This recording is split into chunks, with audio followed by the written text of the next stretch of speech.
I have been a Jurassic fan since I was, 10 and saw the first Jurassic Park in the theater. I mean, if you had asked me for the last 3 decades what movie I would want to be in, most of all, it would be a Jurassic movie. So to have it be a reality is, it's sort of mind blowing. I can't totally. When I saw the film, I lost it. I was just so. I'm so proud of it and so proud of all of the work that everybody did in the film, and it feels like it's everything that I could have ever dreamed of, but beyond that. It's just so. It's exciting. hard to put into words. Yeah. And you see we're going to watch it for the first time tomorrow with an audience, and I think it will maybe become more of a reality then, or maybe it just never will be. He's already involved in the mission in the designing of the DNA extraction device, and I think that puts him in quite an interesting dilemma ethically at the beginning of the film. The thing that clinches it, though, is obviously when they corner him and they say you've never seen a dinosaur in its natural habitat, which obviously is beyond any paleontologist's fantasy. So I think he's driven in a couple of ways. I think he cares and feels very deeply about the consequences of science and how it can be misused. And I think that's why we love, collectively, obviously the Michael Crichton novel, but the films after that. So yeah, I think he's driven by wonder, or he's academically driven, but he's also got quite a stubborn sense of ethics.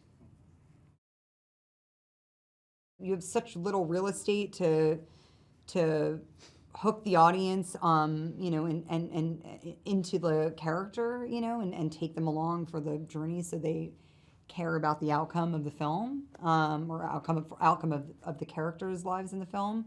That you have to make it count, and I think it was important for me that the character felt like someone who was a sum of all their parts, and had like lived a life and had hopes and dreams for herself and desires, like moving forward, and that she could see like a future for herself based on like what she had experienced.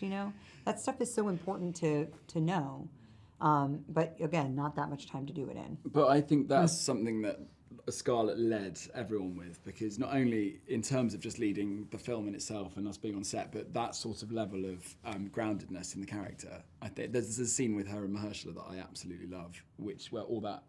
Actually, even in the first scene where you see you in the car, spoiler alert, she gets in the car, but the sort of humanity and the real stakes for Zora is just so present, and I think it's down to Scarlett really for setting that tone. I think he's such a gentle person, and like really, I think has huge admiration for performance, and he came on as a fan as well, which I think is a great place to start, because we all have deep respect for all the source material, and we come at it from a place of like wanting to pay homage to work that we love, so it was great to be. Then you're like never jaded, because you're always kind of in awe of the environment you're working in. And Gareth was really like that. He always was like, he's always in a good mood, enthusiastic, lots of like such good energy, because he was, like, it's your dream has come true. Yeah. Well, it's in the same way. Well, for all of us, but he's the perfect director for this movie. He's spent his whole life studying film, and he was saying that even before the opportunity arose, he had been watching Jurassic Park, just taking notes, just to understand.